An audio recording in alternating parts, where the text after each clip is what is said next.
Hoje por 10 entidades aponta que o projeto que limita os super salários pode gerar um impacto adicional de 3 bilhões e 400 milhões de reais nas contas públicas já em 2025. Segundo a nota, a proposta tende a ampliar privilégios e desigualdades, comprometendo a gestão dos recursos públicos, já que pode legitimar o pagamento de remunerações livre de incidência de imposto de renda. E ainda de acordo com as entidades, os supersalários custaram mais de 11 bilhões de reais aos cofres públicos, valor que, segundo o manifesto, poderia atender 1 milhão e 36 mil famílias no programa Bolsa Família e construir cerca de 4.500 unidades básicas de saúde. Felipe Monteiro, você que foi muito citado na rodada passada, abre essa nossa discussão aqui, mais ou menos tudo muito ligado ainda, né, em relação aos supersalários, ao que poderia ser feito para as classes menos favorecidas, as desfavorecidas.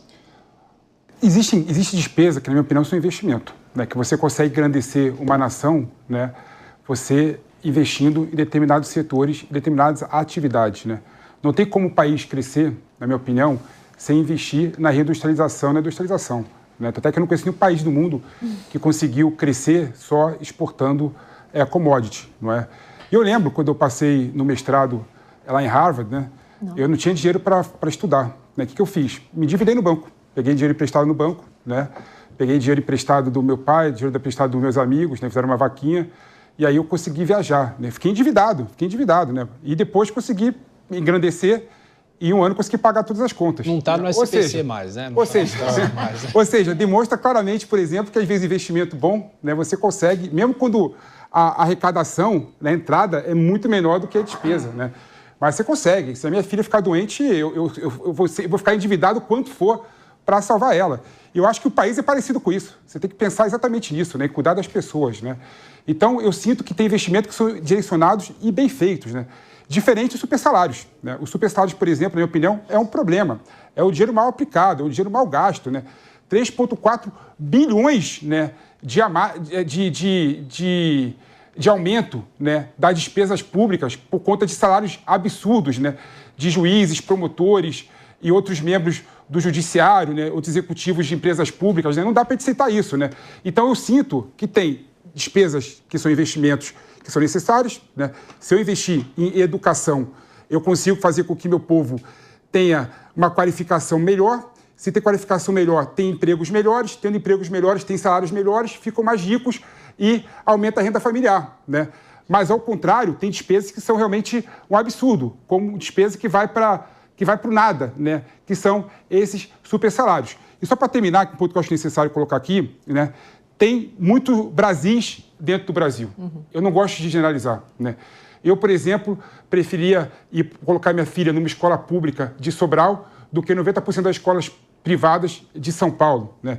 Eu preferia muito mais ser operado no Hospital das Clínicas aqui de São Paulo do que ser operado em 90% dos hospitais privados do Brasil, né? Então, e tem referências em todos os estados, todos os municípios, né? É bom deixar isso claro, né? Então, assim, eu acho errado bater no peito e falar que tudo no Brasil é ruim. Esse complexo de vira-lata que eu não consigo aceitar. Fazer aqui uma linha cruzada, chamando a Priscila, a doutora Priscila, porque o Felipe falou da área da justiça, né? E quando a gente cita supersalários, normalmente essas informações vêm do judiciário aqui no Brasil, ou praticamente só do judiciário, né, doutora? Sim, a gente pega dados, Tiago, de salários que até ficam acima, né, do teto por causa que tem indenização, deslocamento. Se a gente pega, por exemplo, parlamentar, tem direito a terno. Então, isso vai englobando, né? Recentemente eu vi que um desembargador, por exemplo, aposentado aqui do Tribunal de Justiça de São Paulo, recebeu R$166 mil, somando todas essas, né? Na verdade, tem gratificação, tem transporte, alimento.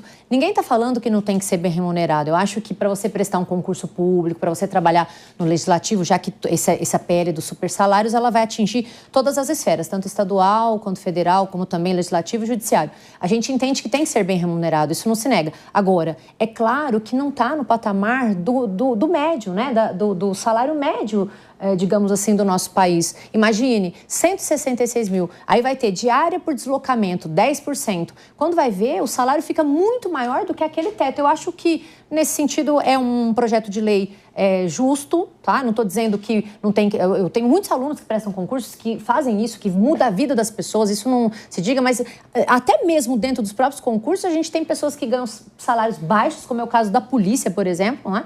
E só para aqui fazer um ponto, eu tenho observado que mesmo tendo esses salários, Thiago, que são altos, a gente não nega, existem pessoas que estão largando a magistratura, entendendo que não tem, né, na verdade, uma boa função. Eu vi outro dia um juiz federal que abdicou. Por quê? Por mais que ele ganhasse por volta ali de 40 mil, ele fica restringido a várias coisas. Então, ele só vai ganhar aquele, eu digo só, né? Não, mas ele fica restrito àqueles 40 mil. Ele não podia fazer uma live na internet. Então, a gente também tem que levar isso em consideração para poder falar que a remuneração tem que ser, sim, boa, porque, por exemplo, eu sou advogada, né? Eu era concursada, eu saí, até porque também eu não podia fazer muitas coisas em razão do concurso.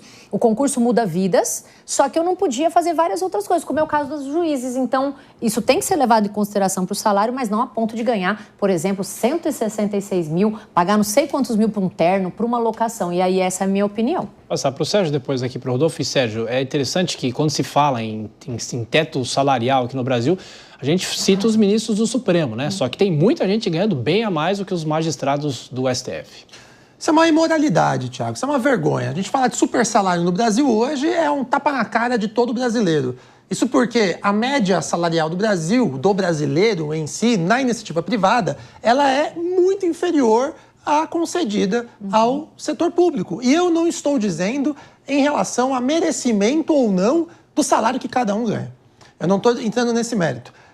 Se um prefeito, se um governador ganha bem, se um deputado ganha bem, eu, inclusive, defendo que devem sim ganhar muito bem. O problema é a gente não conseguir equalizar essa conta. Porque quando você altera o valor de vencimentos de um ministro do STF, de cargos do Poder Executivo do governo federal, isso faz automaticamente um efeito cascata em todo o nosso país. Só que a gente tem que lembrar que nós temos mais de 5 mil municípios. Então, um mero aumento numa ponta na pirâmide lá em cima gera o efeito cascata lá embaixo. E para piorar, eu até defendo bons salários para bons profissionais. Nós temos bons profissionais trabalhando em todas as áreas do setor público nos 3 poderes? Isso é um questionamento. Talvez, se nós tivéssemos, não teríamos os poderes mais caros do mundo aliado a um desempenho, uma eficácia muito baixa. Eu tenho uns dados aqui que eu vou trazer para vocês. A distribuição de servidores que ganham acima do teto é correspondente a 30% do governo federal, 60% dos governos estaduais e 9% nos municípios. E uma estimativa do CLP, que é o Centro de Liderança Pública, diz que se você acabar, apenas limitar com o salário no teto, nós teríamos uma economia de aproximadamente 5 bilhões de reais por ano. 5 bilhões de reais por ano é muito dinheiro. Inclusive, é o valor que eles gastam no Congresso com as eleições, com o fundo eleitoral. Então, vejam, o Brasil, a gente tem que ter uma questão de prioridade nas discussões do Congresso. A gente vê o Congresso discutindo muita bobagem, quando, na verdade, se a gente tivesse uma limitação dos super salários no teto e uma exigência melhor de qualificação em termos de qualidade do servidor para o bom desempenho do serviço público, nós teríamos um país que entregaria mais e os salários seriam mais justos e ainda sobraria dinheiro para investir em outras áreas, como segurança, educação, como todo mundo pontuou aqui. E para fechar, então, essa discussão, o Rodolfo ainda não falou, e quando o Sérgio cita, né, essa questão dos super salários e também a meritocracia, talvez, a gente lembra da reforma administrativa que não saiu do papel, não é, Rodolfo? Exatamente. E para falar nisso, nós estamos aqui já praticamente, né, na metade de abril e nós não temos ainda o orçamento para 2025. Olha só. Enquanto a gente está vendo algumas coisas sendo prioritárias aí em pautas no Senado, na Câmara dos Deputados, nós temos aí o orçamento de 2025 que ainda não saiu do papel. E eu vou fazer um contraponto aqui, eu vou me arriscar a apresentar um pensamento diferente para os meus colegas de mesa quando o assunto é os super salários. Eu acho que assim, não é nem 1% da população do Brasil que chega a lugares de destaque, como juízes, como ministros. é uma posição de muito destaque. Depende muito de estudo, depende muito de vocação. Ficar olhando para essas pessoas e tentar tirar o mérito de onde elas chegam, do que elas construíram e começar a ver só o valor financeiro. Que um juiz ganha tanto, que um ministro ganha tanto. É tão fútil isso, é tão fútil, porque nem 1% da população são representadas nesse tipo de trabalho. É muito difícil ser um ministro, é muito difícil ser um juiz. Eu tenho certeza que qualquer pessoa que for entrevistada na rua hoje, qualquer pessoa, pode pegar uma câmera, pode pegar um microfone e entrevistar um cidadão na Avenida Paulista agora e pergunta se ele queria ser um juiz. Se ele tivesse ali com quem pagasse os estudos para ele, se ele tivesse um jeito de chegar nesse cargo, se ele não gostaria de ser. E às vezes nem é pelo salário, às vezes a pessoa tem um sonho de ser um advogado e não consegue pagar uma faculdade, sabe? Tirar o mérito, falando dos super salários, vamos falar do super salário dos jogadores de futebol.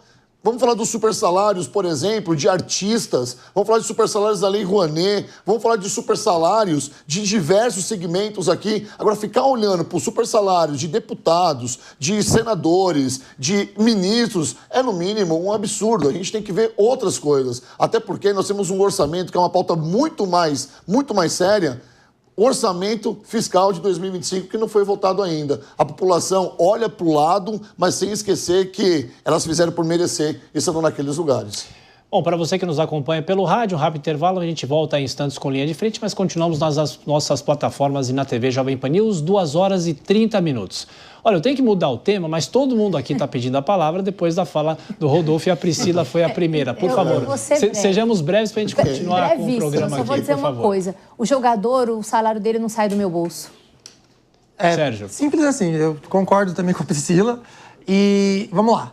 Poder Judiciário no Brasil, a gente investe 1,3% do nosso PIB. Isso é muito acima da média de todos os outros países do mundo, que investem em média 0,4%. Só que nós temos o Poder Judiciário que menos entrega, em razão da ineficácia do Poder Judiciário como um todo. Nós temos o Poder Legislativo segundo mais caro do mundo. E nós temos deputados, senadores e vereadores aí, Brasil afora, que também entregam pouquíssimo para a sociedade. Lembrando que trata-se de dinheiro público. Então, nós precisamos fazer com que essas pessoas entreguem mais e gastando menos. Eu não estou dizendo que não é justo uma pessoa ganhar bem. Inclusive, eu defendo novamente, um prefeito de uma cidade como São Paulo, uma capital do mundo, tem que ganhar muito mais do que talvez ele está ganhando agora. Só que, por outro lado, a gente também tem que levar um outro ponto em consideração.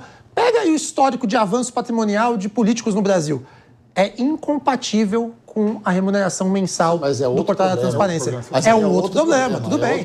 Só que talvez o que eu estou querendo dizer é o seguinte, que se eles ganham... Já que rouba, tudo bem, Gabriel. Não, é o contrário. É isso que está falando, pô. Pelo amor de Deus, eu acho que a gente tem que buscar a condenação de qualquer pessoa que está nesse sentido.